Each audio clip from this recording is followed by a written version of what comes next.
Hi, welcome to the Montana Real Estate Channel. I'm Craig Cyphers with Cyphers Family Real Estate, and I'll be your host today on this video about fire season in the Rocky Mountains, and specifically with Western Montana. We're going to take a look at the devastation and the impact that fires can have on real estate and communities in Western Montana. We're going to delve into a number of specific fires, and you'll want to stay to the very end because we're going to talk about the Great Burn of 1910. I work with my daughter Erica and my sister Shar with a great group of agents throughout the state of Montana with Exit Montana. We're with Exit Realty Bitterroot Valley South, and we'd love to be a resource for you if you're looking to buy or sell real estate anywhere in Western Montana. Any information that you need to get a hold of us, whether you're text, call, or email, is in the description below. And we'd like to be a resource for you. And we want you to take a look at our other videos about communities and landscapes and landmarks across the state of Montana. So in this one, we'll talk about the fire season, which is generally in July and August, and it can be very impactful for communities. So stay with us, and let's get started in our video about fires in Western Montana.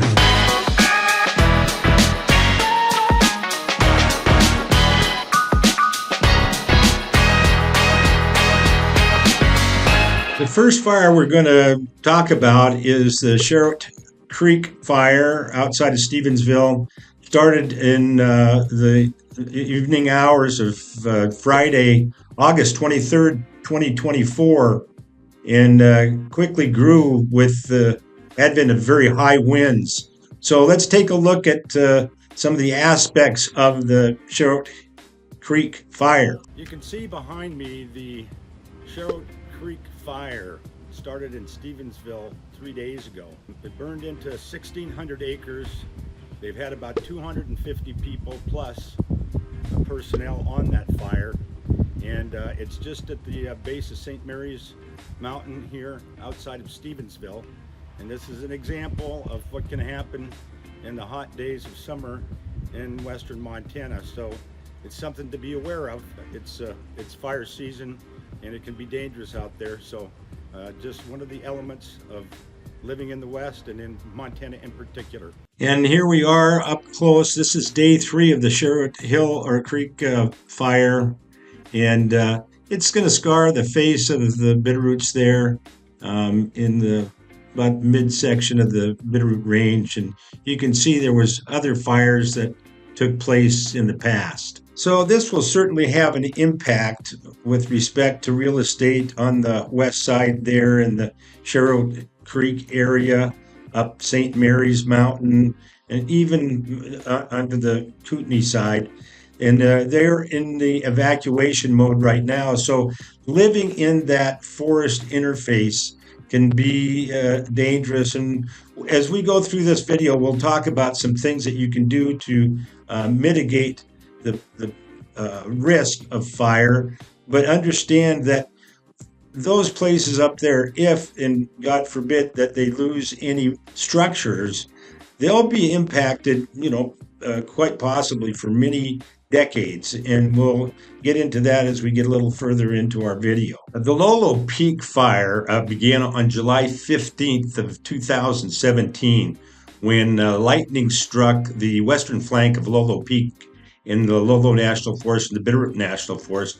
And the fire was initially small and located in the South Fork of Lolo Creek in that proposed wilderness area where the rugged terrain made early firefighting really difficult. And but however, the fire grew rapidly due to extreme drought and hot, arid winds. And by August 16th of 2017, had burned nearly 5,000 acres and was visible from Missoula. The fire eventually grew quite large and burned a total of 53,000, almost 54,000 acres. So basically, the lightning struck right about in this area here and started the fire.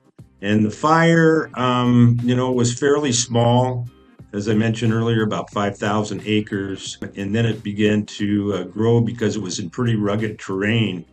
Not only that, but it kind of generated its own weather, essentially. And we'll talk a little more about that with respect to some of the fire behaviors that we'll see later. But here's Lolo right here, and then this is Highway 12 going over to Idaho through Lolo Hot Springs. And as the fire began to grow, you could easily see it from Missoula, and it caused quite a bit of problems along Highway 93. Traffic got snarled, and before it was all over, it essentially burnt this entire area all the way down to Florence. And so as I said, about 54,000 acres was burned before it was all. So this is an aerial view of the Lolo Peak Fire on July 23rd. And it wasn't very old. It didn't grow to 5,000 acres until sometime in August, about the middle of August. But this fire raged over the mountain down into the Bitterroot Valley and was not contained until September 24th. And you could be seen all the way south down towards Corvallis. The fire was spectacular to see, but extremely scary for those particularly who had to evacuate, many of them with animals. Let's see what the news had to say.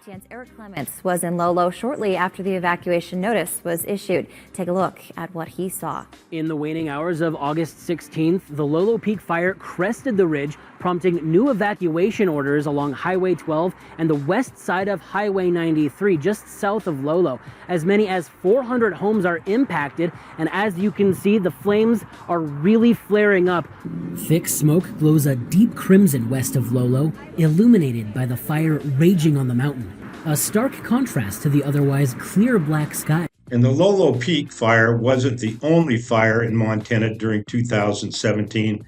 Let's take a look at this news report about some of the fires that impacted Montana that fire season. Montana is no stranger to fires, but this year flames tore through over 1 million acres, costing the state both in form of dollars and lives. Tonight, MTN's Dustin Clement looks back at the wildfires of 2017 and their impact on Montana. The fire season first got underway in central Montana, where the Lodgepole complex broke out in mid-July. The lightning-sparked blaze chewed through over 270,000 acres, destroying 16 homes and 16 other structures north of Jordan. Though the fire only burned for about 2 weeks, the impact on ranchers is expected to be felt for a long time to come. The Rice Ridge Fire ignited in late July and became the nation's #1 priority wildfire by September. Flames, which scorched 160,000 acres, weren't the only hazard to the community of Seeley Lake. Large clouds of smoke flooded the town, choking out residents and would-be tourists. The massive blaze was not considered fully contained until mid-October. Nearby, the Lolo Peak Fire erupted in the Bitterroot and Lolo National Forest in mid-July. Thousands of people were evacuated as the flames spread rapidly across 54,000 acres. Brent Witham, a California hotshot, was killed while fighting the fire, which burned through late September. A piece of Montana history also burned to the ground in August after the Sprague Fire picked up in Glacier National Park. The historic Sperry Chalet, built in 1913, became one of the casualties of this particularly cruel fire season. By the time it was put out, the Sprague Fire burned 17,000 acres. In total, the historic fire season cost the state close to $54 million to... Well, the 2017 fire season was extremely violent in Montana. 2016 had its own fires that were impactful, particularly in the Bitterroot Valley. We had the Roaring Lion Fire that started July 31st, and while it only burned 8,658 acres, it consumed 16 homes. Let's take a look at what that looked like back in July of 2016. This fire really blew up in a hurry, and here in a moment I'm going to show you the time lapse of it, and you can see how it just created its own weather system essentially, and we'll talk a little bit about it. This is extremely dramatic footage of the Roaring Lion Fire, And it really, despite the fact this is time lapse, it really was extremely fast. I was actually at a Exit Realty Bitterroot Valley event in the Sleeping Child area, and you could just see this thing boil up. And this was man-made. This was started by some young campers who had gone out and had not gotten the fire completely out at a campsite, and it actually burned into the root system of the trees and then reignited some many days after they had left. So this was something that was very surprising, and it really spotlights how important it is when you're out in the woods and you've got a campfire and you don't get it all the way out. This is what can happen. And this particular fire, again, wasn't terribly large, but it did destroy 16 homes. So what we're going to do is going to go out to what Roaring Lion looks like today, so you can see what the impact of this fire was and how the landscape looks today. Here we are at Judd Creek Hollow. This was a victim of the Roaring Lion fire, and you can see this beautiful entrance here. There was a home here. This was one of the 16 homes that was lost. This lot is for sale here with our friend Steve Zeck out of Montana Westgate Realty in Hamilton and Victor. So there are spots up here to build, and it's coming back around. We're going to take a little trip through the Judd Creek Hollow, which was really a high-end spot. Still a lot of beautiful homes, and it's recovering. And it's only been approximately 8 years since the Roaring Lion fire came through here. So here we're looking west up the canyon where the fire started, and it rushed down Roaring Lion here. And you can see this is the area where we just started. We were talking about that lot being for sale. And this area is coming back around, and we can see some little seedling trees. And you can see the trees are spaced apart, and these are ponderosa pine. These forests will, if they're spaced well enough, the undergrowth will burn off, and the trees will survive. So these trees survived. The fire wasn't hot enough, but you can see they're still scarred and charred. And you can see these little seedlings. They're about 3 feet high. So it's coming back around. There are a number of homes that survived the fire. Of course, the 16 that didn't. And some of those spots have been rebuilt. And it's very important to understand how you mitigate the possibility of loss by clearing area around your home so it's fire safe. And there are a number of services that provide those kinds of benefits, so that you can see that those homes that survived were out in clearings and the fire rushed underneath. And there's still these existing structures out there, which were a little further east from the main fire that we could see where the trees are still standing, all burnt. Another amazing fire season was the fire season of 2000 here in the Bitterroot National Forest. And that year had really started out, essentially the fire season there began effectively in 1998, which was the weather pattern called La Nina. And by the fall of 1999, there had been some very significant weather pattern changes and very low moisture levels. In fact, the snowpack of the winter of 99 and 2000 was low, anywhere between 55 and 70%. And generally speaking, we had real strong snowpack otherwise. And so by the end of February, the snow was getting pretty thin. And on top of that, the Bitterroot National Forest had 115 fires, all from lightning strikes, by the end of July. And so in any given year, the average would be 135 to 165, throughout the year. That particular year, it was extremely dry. And the fire that we see at Sharrot Creek is in an area that we had 65% snowpack, 63% snowpack the year of that fire. So by July 31st, there were a number of fires burning in the Bitterroot. And in addition, they tried to do some back burns. In all, there was 356,000 acres burned in the Bitterroot in 2000 at a cost of $85,640,000. So we're going to go out and take a look at what the place looks like 24 years after the fact. Here we are at Dixon Creek, and this was part of the 2000 fire. And you can see right here up the mountain, after 24 years, it's still very much barren. There's low-lying brush, but we don't have any of the pine trees. And as we travel out of Dixon Creek, we'll give you take a look at what the landscape looks like.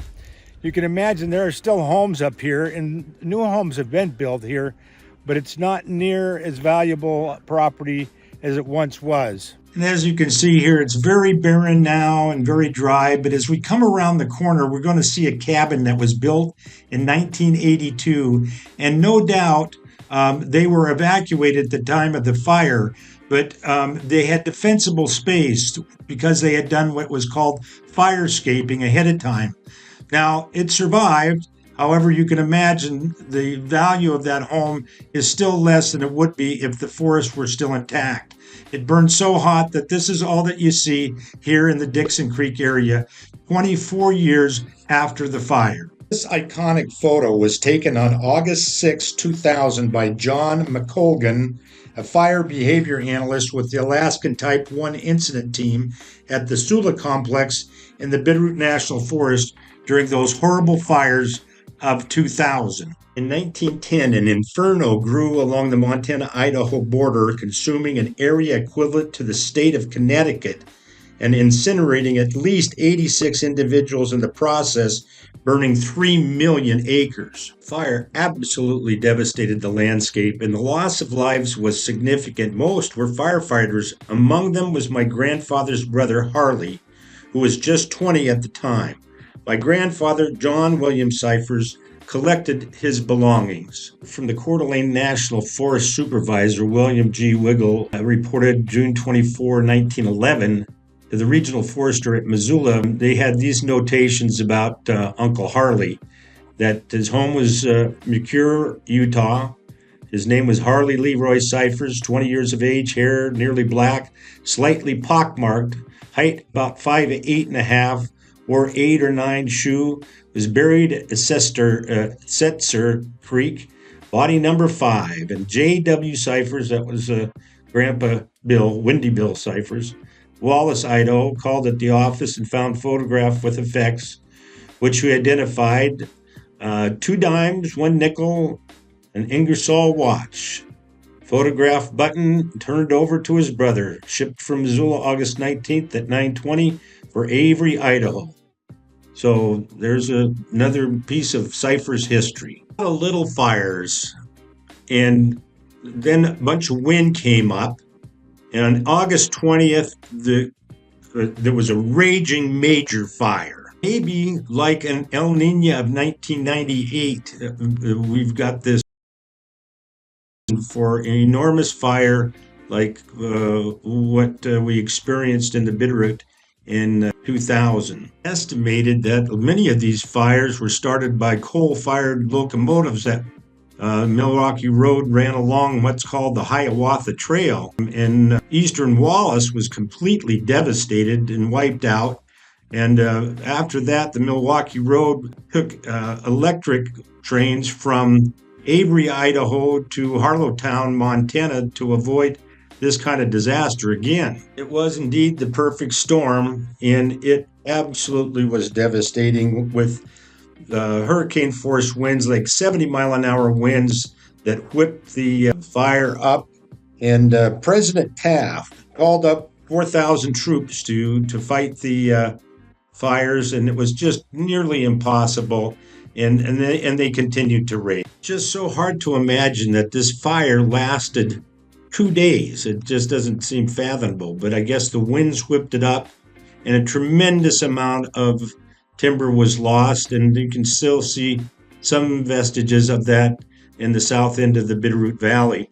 It impacted not only Montana and Idaho, but the entire region, and in some respects, the entire United States. There was smoke all the way to the St. Lawrence River. Well, as you can plainly see, the fire can have a major impact on real estate and the environment. Well, we hope you enjoyed this video on the Montana Real Estate Channel, brought to you by Cypher's Family Real Estate. We're here to be a resource for you, all things real estate in Montana. Please like, share, and subscribe. All the information that you need to get a hold of us is in the description below, and we look forward to seeing you on the next video from Montana Real Estate Channel.